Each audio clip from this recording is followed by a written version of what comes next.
Nice. Welcome. Happy Friday. Welcome back. We are here, live and in charge. And not live. Well, we're live right now. At this point in time, it is live. Yes. And welcome to the Marshall Street podcast. Thanks for listening, as always. Yep. Episode number 30. Oh, the big 3-0. 3-0. Nice. Happy Some birthday. could call it a milestone. You could. You could. If your milestone was to get to 30, then this is the It's a milestone. What are we talking about today? Today we're going to talk about some of the things that I guess hold artists and bands back in the early stages. I think there's just, I guess, the nature of being an artist and a musician. We don't really have a fucking boss. We don't have someone that's going to tell us what we need to do, when we need to do it. So for that reason, it's easy for things to get left undone, and no one's going to come and pull you up on it, because at the end of the day, it's your career, it's your music, it's your fucking video clips, all of this. It's up to you if you do it or not. Yep. So, yeah, that's what we're going to chat about today. What do you reckon? And what are your initial thoughts on that, Stewie? Well, you know, being in bands and stuff for fucking 10 years or so, 15 years, it's just really easy to kind of let it slip. You know, something doesn't happen one day and you go, oh yeah, I'll get to it tomorrow. I'll get to it tomorrow. I'll get to it tomorrow. And then, you know, a month, 3 months, 5 months has passed and you're kind of in the same place. So it can be really difficult to hold yourself accountable. So, you know, sometimes it's good, obviously, when you're in a band, if everyone is on the same page and you all hold each other accountable and you all say, yep, we're going to commit to this. We're going to make sure shit's done by this date. We've got to send out that email. Got to get in touch with that person if we want to do this. If people are proactive, it's easier. Yep. But if they're not, then it just goes past. So definitely, I think it's really, really important to have people around you that can really kick your ass. Yep. And you know, really say, hey, you haven't done that and you need to. And you said you would. And like, it doesn't have to be in a negative fucking whole, like, what the fuck, you weren't going to do this, blah, blah, blah. No. But it's just you said we were going to do this and it didn't. Yeah. You know, just holding people accountable. And I guess one of the other things, because you don't start bands with, I guess, people who are good at fucking holding you accountable. Like, you start bands with people good at music. Yeah. Like, you generally surround yourself by musicians, by creators, by people who are good at fucking guitar or drums. Like, that's the main focus on, hey, do you want to make music together? Let's make some music. And so I guess it's easy for people not to be good at the accountability side, at the actually doing tasks, at fucking running the admin side of a band, because that's not what you look for in a band member. But it's still super important. And I'd say it's even... If you're wanting to make a career out of it, I'd say it's almost if not more important than the actual music. Yeah. Because your music can be super fucking good, but if your back end is fucking loose, then shit's like, you're not going to be in the position. I think why it's more important is because music comes easier.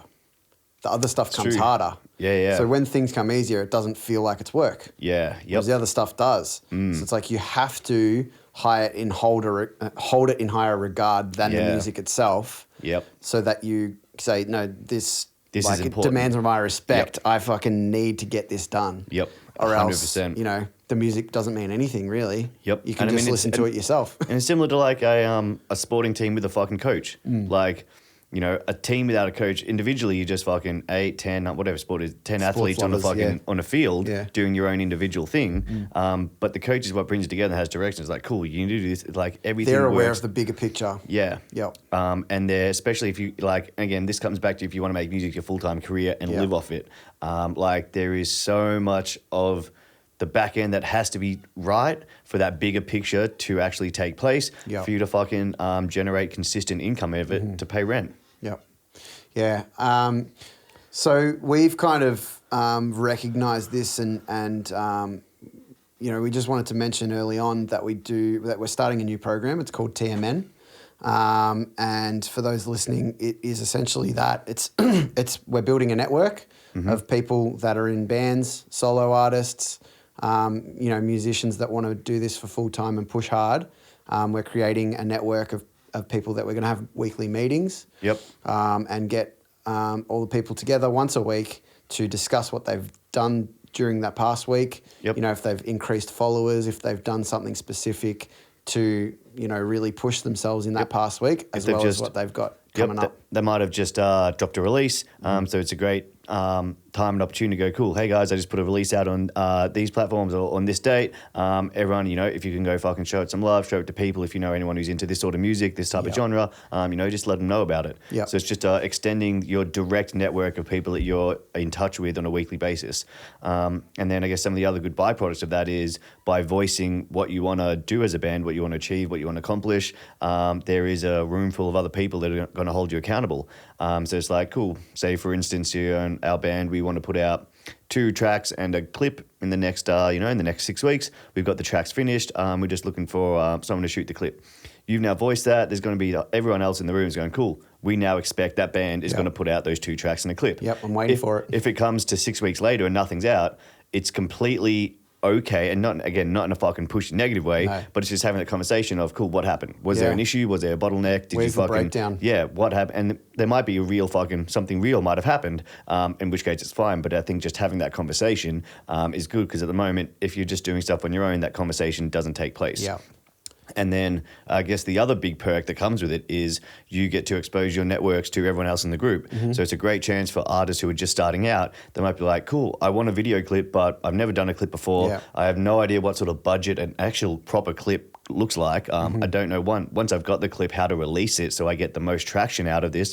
So you're actually maximizing the money that you're spending. And it's a chance just to go to the room. Hey guys, I'm looking for a film clip. Does anyone know a videographer or a filmer that they've used that they could recommend? Yep. So instead of finding people off the internet and guessing if you think they would be good for you and if they would be a right fit, and I guess that's how we went down these learning curves, is you find someone online, you pay them their fucking price, and you hope that you gel. Correct. And you hope that you get the finished product. Yep. Whereas a good thing about this is you're actually it's a warm referral system. So you actually get introduced to them by someone in the group who has used them before. So it's an actual recommendation from a 1 degree separation. So hopefully that puts people in a much better position to get the product that they want. Yeah, because you're not going to refer someone if they haven't done a good job. 100%. So this is the purest form of word of mouth that exists. Correct. It's from my mouth to your ears. Yes, exactly. So, there's so many different tasks that a musician must do these days. There's so many. And it really is difficult to keep track of it. You might get, 1 in 20, 1 in 50 musicians that are really good at keeping track of stuff. But it's super rare. And, we hope that by having these meetings, we're able to introduce some some tactics, some structure, and, absolutely that network that you don't necessarily get if you're doing it by yourself. Yep. Especially for solo artists. Like we work with a lot of solo artists and they're doing it all by themselves. Yeah, they're trying to learn on the go. Yep. They're trying to, figure out what's the best way to release something. Yep. Which is fine. Like that's how we came up learning, and it's how a lot of people do. But there's also a sense of like, you could be learning the wrong shit. Yes. You could be actually fucking doing more damage to your long-term career than you think because you just don't know. Yeah. So by having a room full of people who have, done it before, have some experience in different genres, you can just run ideas past them. Hey guys, this is what I'm thinking for my release plan. Yeah. Or hey guys, I'm going to do this and I'm going to use this person. Suddenly there's a room of people who can go, fuck dude, I've actually used them before. They're actually super good, man. Or fuck dude, I didn't get the results that I wanted out of them. This is why. So keep a heads up. But that's one thing that I'm super excited about is the cross genres thing. I think like when you're in a scene, it's only natural to play with the same bands over and over, which is great. You all help each other along the journey, but you just never know what an outside perspective can do.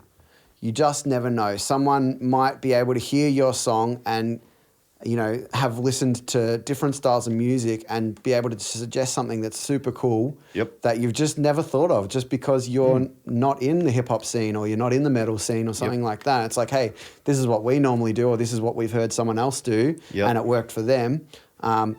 Try it. Yeah, give it a go. And you never know. Yep. And even if it's not the direct idea, just opening those conversations to different genres and seeing how different genres and different artists work, like that's just going to spark the idea of creatives. And I think naturally, without people even trying, they're going to pull little elements from, this guy's release campaign, he did that. I'm going to copy it, I'm going to take this idea and I'm going to work it into my next release, which should be super good. And the other thing is, like we see a lot of artists who want bands. They're like, I'm looking for bandmates. I'm a guitarist, I need bandmates. So this is a chance to, one, put yourself in a room with other fucking musicians, other artists, other bands. But then also if you're a band and you're coming to these things regularly and the band for whatever reason breaks up, you're still now in a great position to, help out other bands. If they need a session instrument, if they know someone, everyone now knows your situation. They know what you've come from. They fucking trust you because they've spent an hour a week with you. So they know what you are. They'll know if they want to work with you. And especially if you are trying to make this your full-time thing, what better way than, helping out other bands? Exactly right. It's just a really good way to spread your wings. Yep. 100%. And it's just something that I wish we had 5-10 years ago, like it just would have been so helpful to have just a group of people that are all on a journey of their own, all trying to work really hard to make it in this crazy but yet coming music together business. to help each other on their own journeys. Correct. So it's good. And I mean, not to honk our own horn or anything, but it is kind of the first one of its kind. Like, as far as we've kind of looked, there isn't anything else happening like that. At least right now, not that we know of. So, So that's good. So anyone who hears that and they want some more information, feel free to get in touch with us. Instagram, just send us a message and we'll have a chat about it further. It is still in the planning stages, but we just wanted to use. Oh, it's very close. But we did just want to use this podcast as an introduction to it, what it's about, and more importantly, why we're putting it into the world. Super exciting. Yeah, but I think the big one's accountability for me, because I think it's like I said, artists usually they'll learn this stuff on their own, which is fine. That's that's a natural progression. You sit in your room and you fucking get better at your craft, but it's on your own. And so just having that other set of eyes, other set of ears over your shit. And even just to be honest, from a social aspect, from a human point of view, getting in a room with 10 other people each week to talk about music, it keeps you in a fucking better headspace. Yeah, you just set fuel on the fire. That, if everyone in the room is super passionate, which they are because they're coming to a meeting. Because they're curated like to do it. They're coming to a meeting once a week. It's they're going to be passionate people. Yeah, like that will wean out shit kickers, people who don't really want to put in. They're going to be naturally deterred by the fact that you have to attend a meeting every week. But for those that are super passionate and really interested in propelling their career, it's just you're all just going to feed off each other. I have a feeling that once the meetings are over, everyone's just going to be super psyched. Fuck, we need to go get a beer and talk more about 100%. Yeah, I can and then just that's see where the happening. networking comes into it. Which is good. So that's super interesting. That's kind of one of the latest programs we've got rolling out here. Which is good. It's coming along. It's coming along. What else? It really won't be too far away. We don't have a set date, but likely to be in the next month. Yep. So It'll be up and running in Feb. So message us. Yeah, it'll be up and running in Feb. What else has been happening around here, Stewie? Well, we were still open over the Christmas and New Year's period. I've been doing a lot of mixing, actually, of the All We Need album. That's coming along. That's looking to...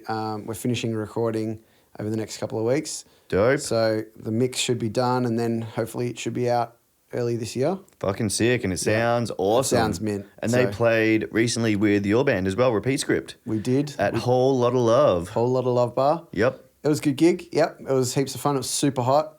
That's right, it was. 40 degrees or something. Yeah, it was fucking Sweating awesome. my ass off. How good is that? It was good. So, Love the heat. Yep. All We Need, new album, out very soon. New album's coming. It's going to sound sick. Yep. We've had a whole heap of interviews here as well. Yep. That is a new thing that we've launched. Interviews. Yeah, interviews with up-and-coming local bands. Completely free. Yeah, so again, it's just giving them a platform to talk and promote anything that they've got coming up in their career, whether that's a show, a single release, a fucking video clip. Just a chance to give local artists another fucking more content, more video that they can use, that they can put on their socials, just to, again, promote themselves. Because we've obviously been there, and coming up with content can be difficult at times. Yep. So this is just an easy one for us. Especially if you don't have cameras and you don't edit and you've never used Premiere, you're like, fuck. It's going to take you a week or so. I'm watching all this shit on the internet that's telling me to put out all these videos, and I can't. It's we've recognized that we have the fucking gear and the facilities here. So let's help out. Let's fucking give these bands some fucking footage. Absolutely. And that's been super good. And it's great just fucking talking with different bands from all different fucking, really different areas. We had Jess came down from Geelong for it. Yeah, it's been fucking super good just to meet and Yep. talk with bands that you wouldn't usually. Absolutely. Which comes back to this fucking, networking idea. Just being in the room with people that you wouldn't usually. Yep. Like, only Just- good things can come from that. Yeah, it just sets off this fire. I just think like how exciting it can be. Like because we're here doing it every day, we really want to help out in that way. But for those people that aren't around these environments on a regular basis, even just coming to the studio can be something that just really makes you go, fuck, this is sick. Yeah. Like, this is so sick. I can't wait to get back in the studio and record more songs, or Yep. I can't wait to write some new music, or I can't wait to have band practice, all that sort of shit. Like, Yep. super, super cool. Yep. Because I guess, a change of scenery is as good as a holiday. Just getting out of your fucking natural space. If you've been jamming fucking guitar or drums in the same room for the last 4 years, it's easy for that, whether you know it or not, to just gradually build in your mind. And just become repetitive and Yeah. just like uninteresting potentially. You lose that inspiration, and you don't have that fucking drive because you've been staring at the same wall. So even just getting to a new room, a new atmosphere, meeting some new people, sometimes that's all enough to just go, fuck, all right, I'm back again. This is it. Let's we fucking... saw it with Gabby. She was super stoked. immediately after we she deferred from her uni course. Yeah. That's I don't know if that was full on. directly with us, but... No, but it was it was. She seemed to be like, okay, this is it for me. It was fucking awesome to see, yeah. Yep, super cool. No, it's dope. And Repeat Script played that as well. What was that did. like? That was the first gig for you in a little bit? Whole lot of love. Yeah, that was good. That was really good. Played a new song, Dust. Ooh, nice. It was called Bennett, was it? Nope. Nope. No, won't be writing a song called Bennett. Well, misheard that on stage then. Yeah, didn't say your name, so... Well, I heard it. Okay. You need to get that checked out then. So a whole lot of love. That was the Yep. first time there? First time playing there? Yeah, I hadn't been there before. Yeah, it was good. It was good fun. Nice. What do you small reckon that gig. is the venue? Yeah, it's good. Yep. You can't miss the band. That is true. It's one room, Right apart from there. the beer garden. So Yep. Which I didn't even go to. No. Didn't No. Actually, no, that's a lie. I did go out there at one Yeah, point. I went out there and chatted at the end after it actually finished. I didn't go out there at the end. but, was it before? No, good gig. Yeah. Yep. Oh, well, while we're talking, we've got another program rolling out with Monarchist as well for bands in the heavy scene. We'll may as well just use this podcast just to plug what the fuck we've got pretty going much. out. We haven't got a guest on, so Yeah, you if can you're just interested. listen to us fucking talk about what we're doing. So yeah, we've got a program with Monica Strutt coming out, which is fucking sick. It's a 12-week band accelerator. Yep. And again, the point of this is to basically what we say we can do, and looking through the program that we've developed, we fucking nailed it. It's basically 12 months worth of personal and musical growth condensed down into 12 weeks. Yep. So Monica, for those who aren't familiar, Monica is a journalist for heavy magazines. She's also a social media consultant for bands. She also plays in heavy bands herself and has for a fucking long time. But she was in a band that, like a lot of bands, went through some lineup changes, then broke up or stopped performing. Then she moved down from Sydney to Melbourne and was basically like...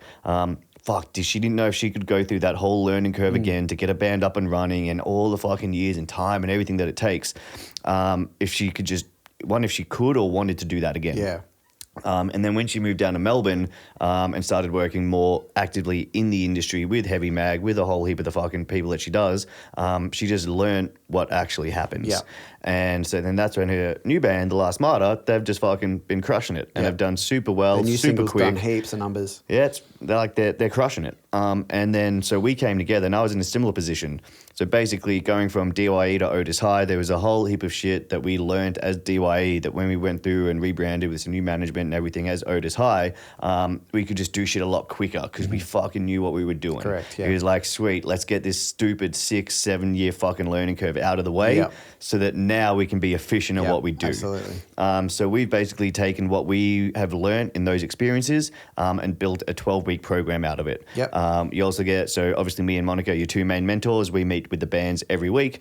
We also pull in industry fucking heavyweights to come in for weekly meetings with the bands Yep. to actually expose them to the real side of the music industry, not the fucking side that TAFE exposes you to. Yep. Not that there's anything wrong with TAFE, but it is just not the fucking real music industry. Yep. Like, sorry to TAFE people listening, it's super good. It teaches you the Foundations, foundations yeah. behind why you do things, but the education system is a little closed bubble that isn't the actual industry. As soon as you finish that course, as soon as you step off that campus, you can be the best student. The teachers can love you. You can nail all your fucking homework. You can be like, I'm crushing it. The day you finish and you walk off that fucking campus, it means nothing. You don't have a fucking job. No one gives a shit if you were the first person to hand your homework in. Correct. So this was our way of kind of going, cool, let's give these people some real fucking experience. Let's show them how the industry really works. Let's see what the fuck is really up. So what's it broken down into? Just give us a bit of a rundown of some of the topics that you cover. Oh, we cover fucking everything.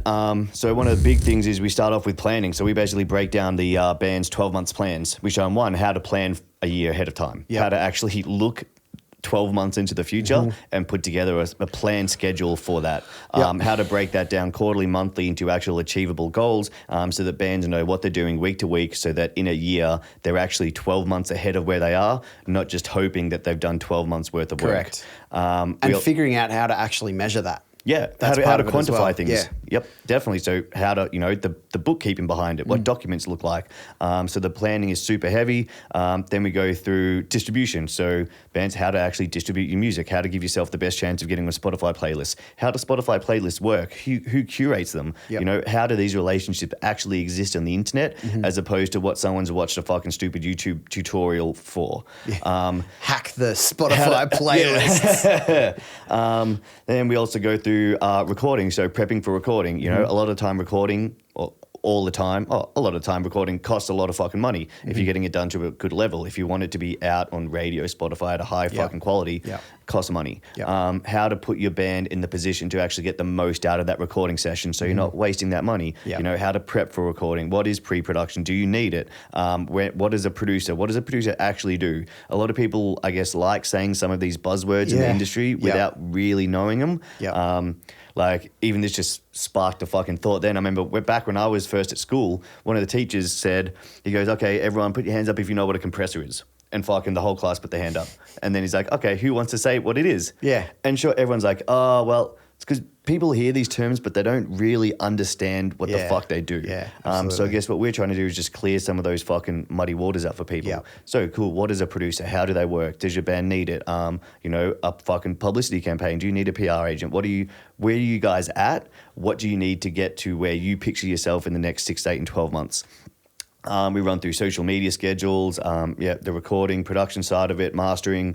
Look, fucking everything that goes into being a fucking band, we really do fucking break it down. And as well as that, there's a lot of mindset and personal growth stuff. Because one of the biggest hurdles that people just in life, not in music, have to overcome is we need to grow to become the person that we picture ourselves being in 12 months. We're not there yet. Otherwise, you'd be there now. And, everything in this life is on the other side of growth. We have to grow. We have to grow as a person. That's how relationships get better and stronger, because we grow with them. That's how your music gets better, because you grow with the band and you go on this personal development journey. So we do work in a lot of that stuff as well, because it just goes hand in hand. The better place you're in mentally, the better your music's going to be. If you're having trouble in personal things, if you've got family issues or relationship issues, if the other not music side of your life is in disarray, that's going to seep into the music side of your life. So that's one thing that we just open doors. Guess what? Although this is a music accelerator, it's not all about music. Correct. Like, if you want to make a living off music, that means music is your life. So now we have to address it from a holistic point of view. You have to make sure your life is good. For sure. Can you budget? Like, fuck, if you're telling me you want to live off music, what does your budget look like? How much do you actually need a week to maintain your lifestyle? And how? There's no guessing there. No, it's because numbers. if you fail at that, if you make the wrong guess, and you say, I only need this much, and you keep living off that much, and it's it's wrong. like a bucket with a fucking with a leak in it. Eventually the water runs out. Yeah, correct. And guess what? I haven't met a fucking landlord yet that will let you pay rent in exposure. Like, you can't pay for gas bills with fucking hopes and dreams. So we need to actually quantify some of these things, put in fucking KPIs. Let's go, cool. All right, if we're fucking going about this, how much are we selling shit for? What does the merch cost? What are your actual profits? How much, like, the fact that I reckon I could go to 98% of bands who sell merch and go, cool, what is your actual fucking profit margin on each shirt? Like, after printing, after distribution, after you carry this to fucking, what do you make per shirt? You sell it for this much, tell me what your profit is. And there'll be fucking silence. How many shirts do you need to sell to cover that cost? To make it even worth you doing that print run. And in how long? Because, I mean, and these are things, starting off as a band, I'm fully aware and I've gone through it. It's about awareness. You do have to fucking, put in your own money and your own time and your own effort at the start. But when you get to that tipping point, which hopefully bands get to around that 3, 4, 5 year mark, where you go, cool, let's start looking for a return. These are the things that we need to start thinking about. Yeah, and when you're making those decisions early on, if you're guessing most of the time and you're just kind of putting figures on whatever and the figures are wrong and all that sort of stuff, look, you're going to make mistakes, and we all make mistakes, but that's the point, is like, let's help these bands alleviate these mistakes. There are actual ways you can figure out what the numbers need to be. There are actual ways that you can figure out what you need to do to get your band to where you want it to be in that 12 months. So 100% there are. there's no guesswork. There is guesswork. Do you think major labels guess? No. Like, do you think that they hand out advances of thousands of dollars and cross their fingers and hold their breath that the numbers work out and they make a profit? They know what they need to do to make a profit. Because they're serious about it. Correct. They're a business. Yeah. And if you are wanting to make music your career, guess what? Music is your business. Yep. And you need to learn it. And your band is your business. Yep.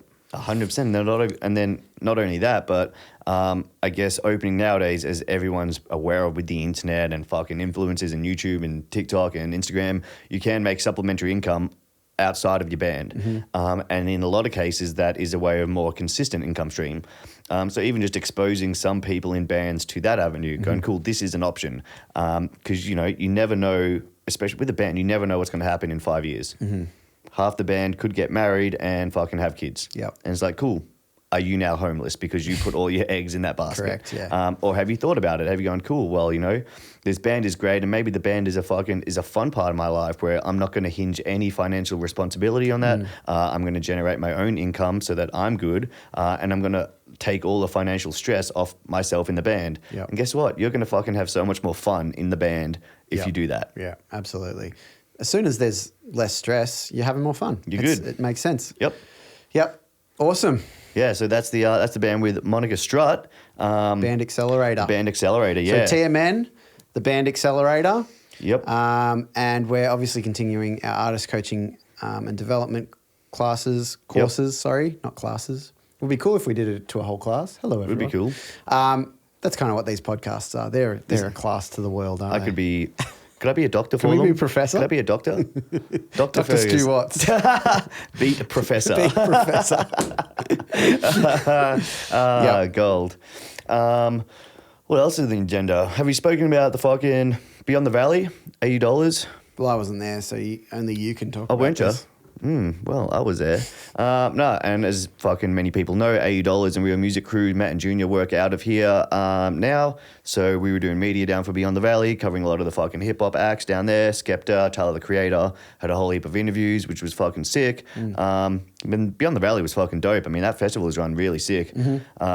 Compared to Falls last year. Falls didn't run this year, but compared to Falls, like, I give Beyond the Valley fucking heads and shoulders above Falls. Yeah. Sorry to Falls Festival listening, but Beyond's a super fucking it's a well-oiled machine that they run there. Good. And it was really good to see. Be. Yeah. I mean, we've seen so many times where festivals are just so poorly organised and, they don't last. Yeah. Even the best ones, like, fucking Soundwave was amazing for 8 years or something like that.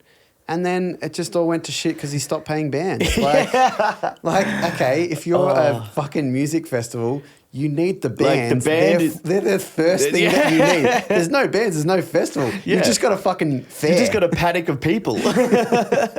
Maybe a few rides. That's just a fate. You've got a school fate. A school fate. So, you need to pay the bands. And that's crazy how that unfolded, because I'm pretty sure he did some fucking similar shit to a festival previous to Soundwave. But on a much smaller scale, I think. Was it? Well, he bought Big Day Out and ran that to the ground as well. Really? Yeah. Yep. How do these people keep getting fucking put in charge of big shit? People hear their name, I guess they can talk. That is fucking magic. And then they steal everyone's money and fuck off. Yeah, well, it does happen. Yep. It certainly does happen. Yep, well... Nice. Well, Half an hour. I think that's about it. This is a fucking nice and short one. Get back to mixing, I reckon. Oh, yeah. Oh, yeah. What are you going to get up to for the rest of the day? Oh, fucking heaps. Fucking heaps. I'm just prepping. We obviously do have some more podcasts coming. Some big guests planned. You know, actually, even because I think we're going to get a lot more guests on. So I guess the ones when it is just you and me, it'll be a little bit more condensed. Updates, updates on what's going on in the studio, what we're up to, and then the ones when we bring in some guests, we'll be pushing harder. Yep.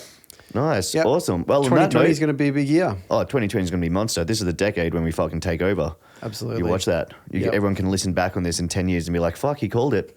Wow. These guys now run the industry and they predicted it. Yep. On that note, everyone, thank you very much for tuning in. Thank you for as watching. always, get in touch with us. Yeah, get in touch with us about TMN, any of the programs you've heard about. Like, subscribe, follow us on fucking Facebook, Instagram, YouTube. We're always on the socials, so literally one click away. Yep. One and click we love away talking with people. Yep. Send us a message. Yep. Stu loves funneling beers on Instagram as well. So if anyone wants a DM of Stu Really sculling a beer, this is a 2020 thing, is it? Yeah, well, it is now. You made it that, but it's not going to happen. On that note, see you all later. Bye. Peace.